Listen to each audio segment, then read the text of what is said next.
welcome back to my channel. So today I'm going to be filming the highly requested video, which is where I talk about the time that I was New York based for a year and now I'm in Miami. So I'm going to be comparing the two bases. I'm really going to try to go in depth of how the trips were, how it was a reserve during line months, the people that I worked with, what it was like living at each of the bases. So if you guys are interested, stay tuned. Don't forget to turn on your post notifications so you guys are notified whenever I do upload. Make sure to hit the like button if you were requesting this video, and make sure to hit the subscribe button as well.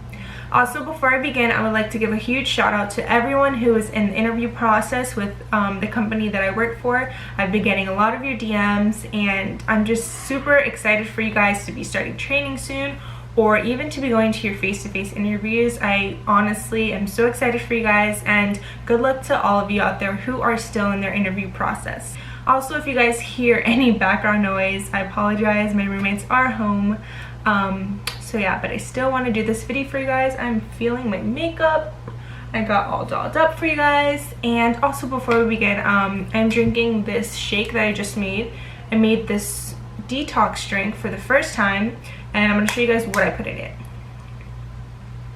So in this delicious smoothie, I added bananas, blueberries, some ginger, some frozen pineapple, added water so it could blend really well. I also added celery, and of course I added 1 scoop of the Teamy Green Superfood Blend. That's a little bit of a tongue twister, but I added 1 scoop, and 1 scoop is packed with 16 nutrients. 1 scoop, it helps with your natural energy levels, it supports regular digestion, and just honestly your overall well-being. It includes matcha, wheatgrass, spirulina, even spinach, and honestly it is really green, but you really can't taste like all the vegetables that is in it, so it's super healthy. I try to drink about 5 smoothies a week, but this is my first time making it this way with the ginger, the celery. If I had green apples, that would be so good in it as well. Even if you want to put some carrots, whatever vegetables you have, fruit, and then just 1 scoop of that powder, and it just tastes magical. I'm super grateful to be partnering with Teamy, so if you guys would like to get your own Teamy Superfoods blend powder, or even this cute tumbler, they have different colors. I chose lavender because that's my favorite color. If you guys want any of these products, or they also have a lot of variety of different teas, you guys can use my code NinaVida20 and you'll receive 20% off of your $24 or more purchase. Alright, now let's get into today's video. So I pretty much made like a tea chart, and I wrote down you know, some of the different things about being New York based and being Miami based. So I was in New York for a year, and then in June of 2018, no, sorry, I get my years mixed up. I remember my last video, I was like, oh, first video of 2019, but obviously we're in 2020.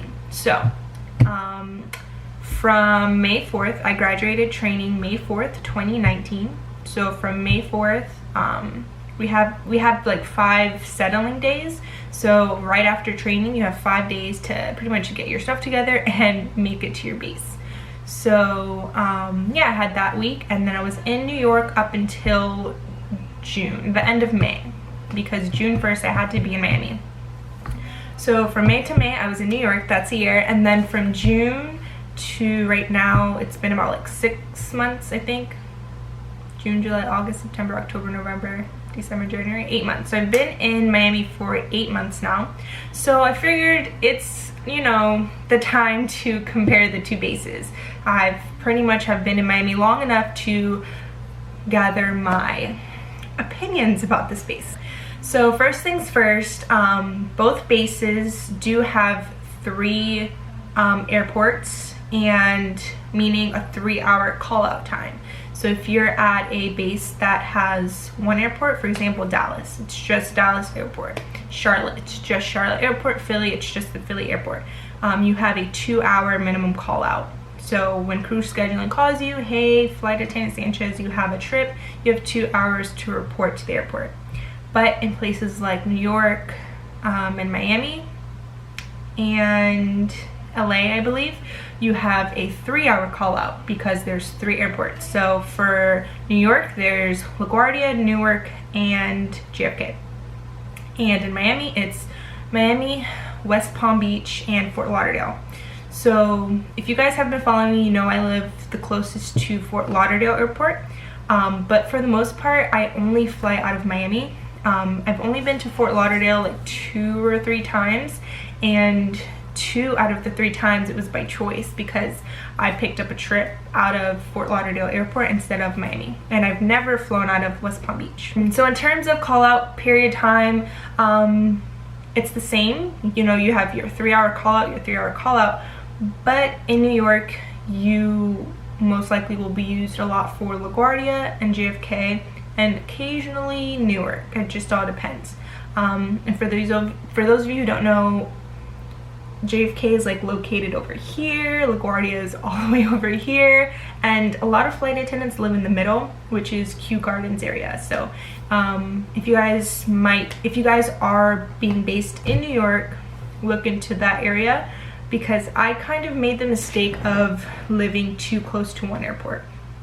And I've talked about this before, it's in my earlier vlogs, but at first I lived right by LaGuardia, walking distance, and then I was like, you know what, I keep getting called to JFK. So then I moved to JFK, like 5 minutes away from the airport, and then I'm like, you know what, this is dumb, I need to live in the middle. So the middle for me was Queens area, like Flushing, Queens area. That's where I ended up being for a year.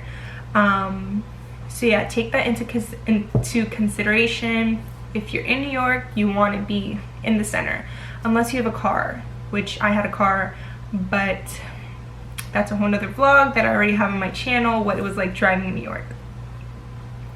So speaking of driving in New York versus driving in Miami, so I'm from Florida. I know Floridians are crazy drivers. I've driven in Florida, California, and New York, and Floridians are the worst at driving.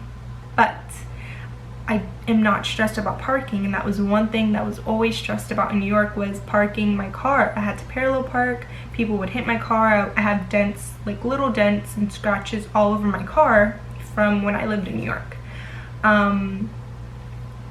But obviously if you live in New York and you don't have your car, you have the subway, you have the bus, the train, or whatever.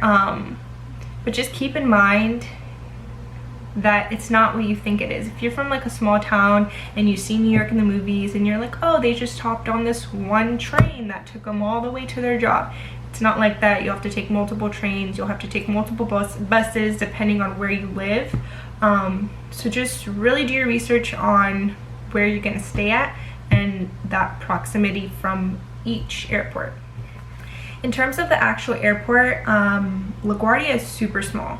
So it's the shortest runway that we have. So once the plane lands, you know, and you deplane, you're literally like, the door is just right there. It's super quick to get in and out of. But there's a lot of construction at LaGuardia, and sometimes it can be so annoying. So yeah, LaGuardia is under construction. I don't know when it'll be done, but hopefully it'll be done soon. And then JFK is a bit bigger, but honestly it's really not that big compared to Miami. Miami is a really big airport. It has, you know, a tri-rail, which has like 4 stops, not a tri-rail, it has a sky train or whatever you want to call it, a little train inside the airport, and it has like 4 stops, versus Newark, LaGuardia, and JFK are smaller airports. And in terms of management and just the operations room where we can go and speak to managers, to rest, to do any of that, at LaGuardia I actually liked having standby there because of their seats. So they have all the chairs in LaGuardia Airport is like layback seats, recliner seats, unless you're sitting at a table.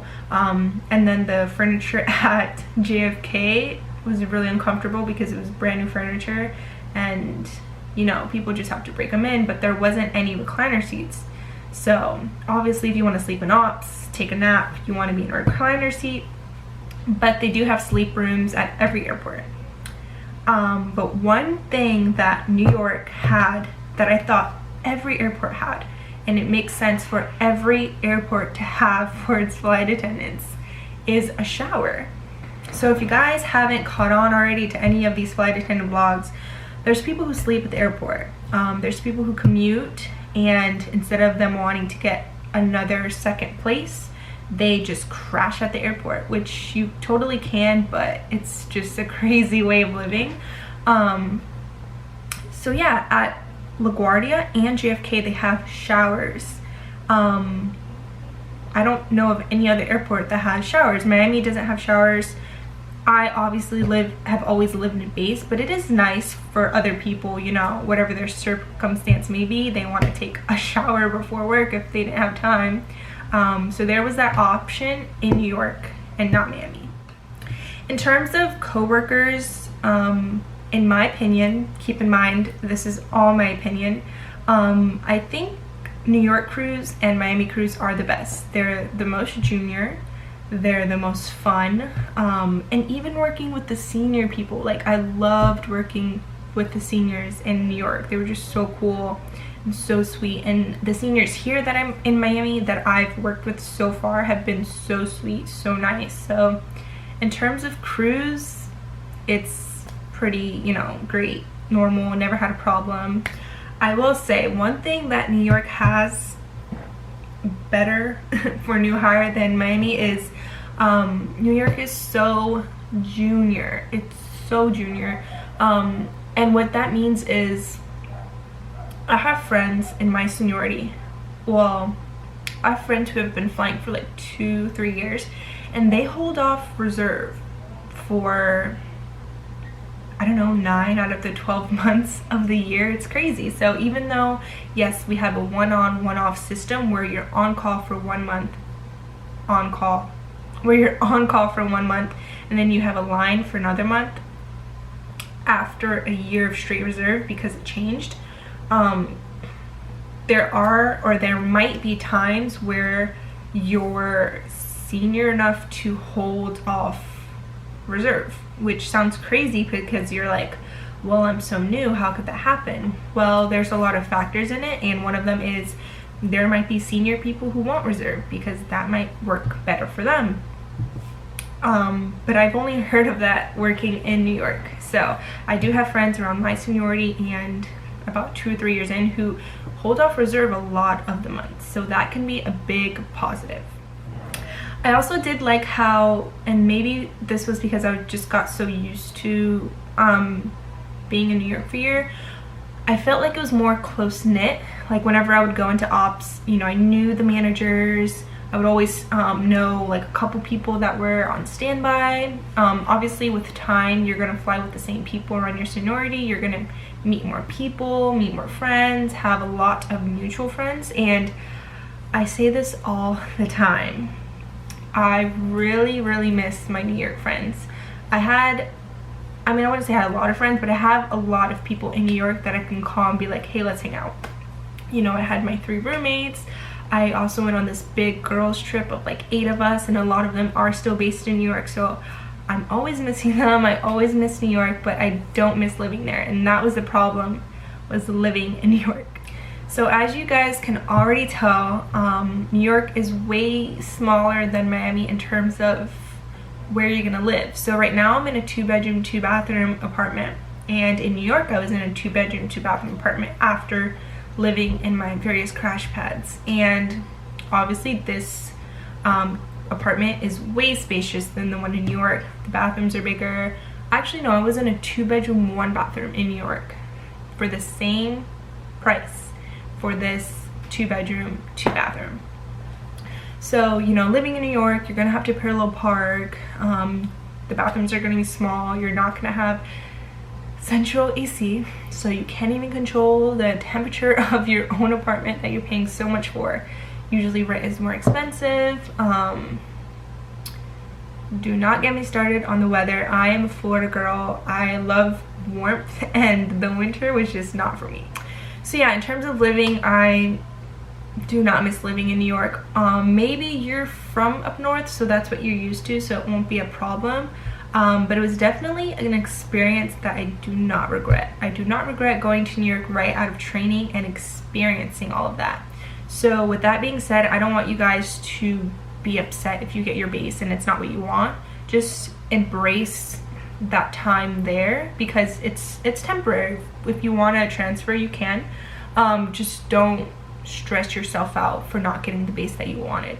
But I will say, there is so much to do in New York. It's insane. You can never be bored in New York, but you have to have money, and that's something that I did not have right out of training. So I did spend a lot of time in my room, sad, because I just was in the room all the time when I wasn't working, in my bed, which can get so depressing. But I didn't have a lot of money. I had to save my money.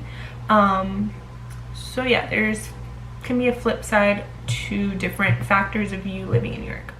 So in terms of trips, so being New York based, I literally went everywhere in Europe. I went to a lot of Europe destinations, which is so amazing, and I'm so grateful for, because as soon as I came to Miami, haven't seen any of that in 8 months.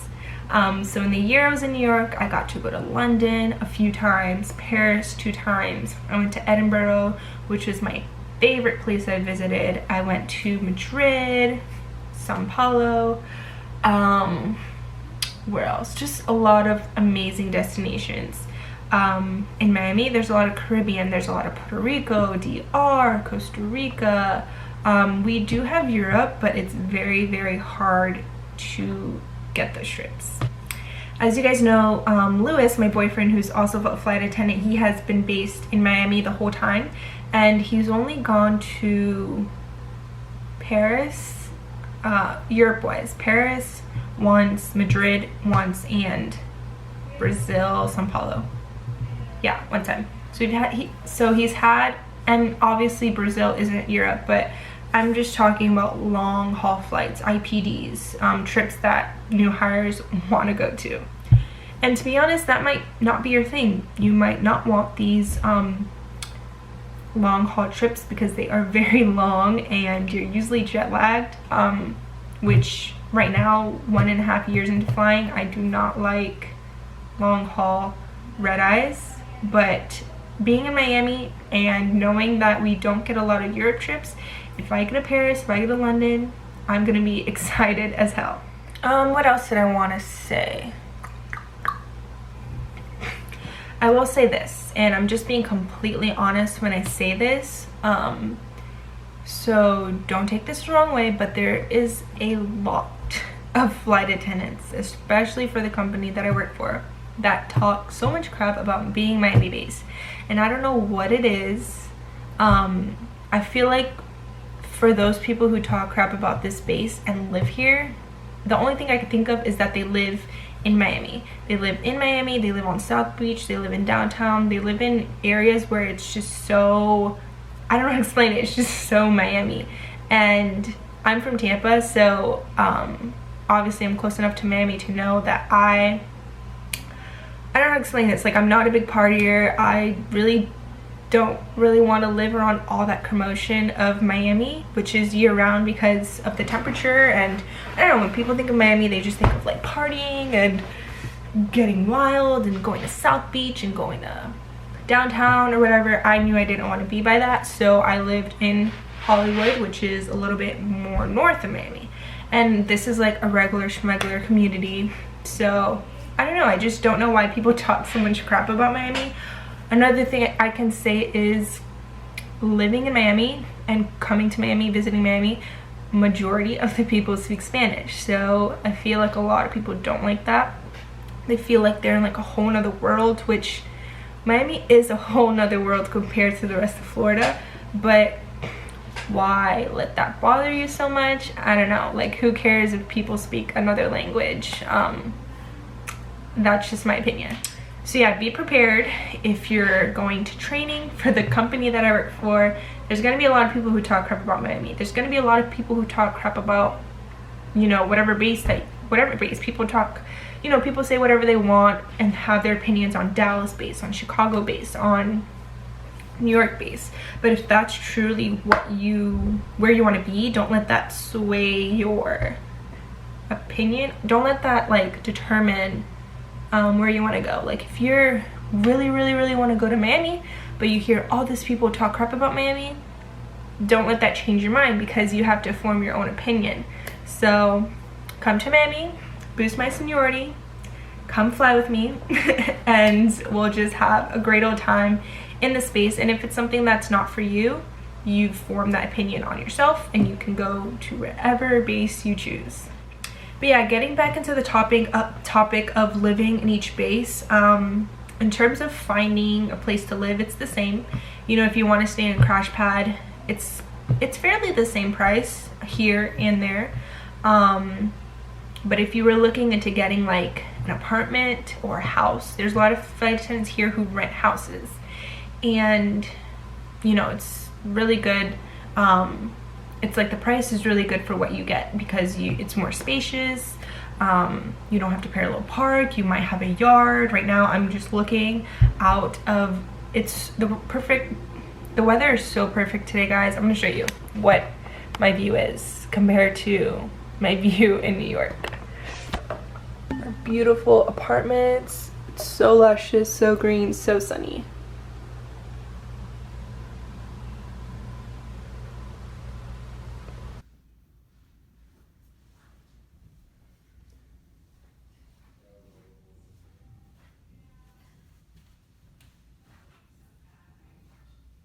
And the last thing I pretty much wanted to touch on is that because New York is a little bit more junior than Miami base,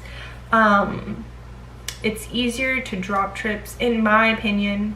For, you know, the time that I was there, it was way easier for me to drop trips, trade trips, pick up trips, and to be honest, I feel like that's not a fair opinion, because for the first few months we had a different system where we, you know, bid for our trips and created our schedule.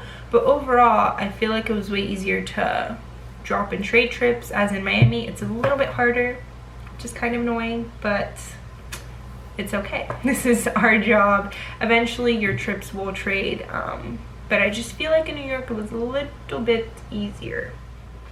But yeah, I think that's all I really wanted to mention. If there's anything that I have forgotten, I will leave it in the description box below, so make sure you guys go ahead and check that out. I always leave my Instagram, a few codes, any other information. I have links to my most popular videos. I have also filmed the entire training process. For me, I filmed like once a week of when I was in training.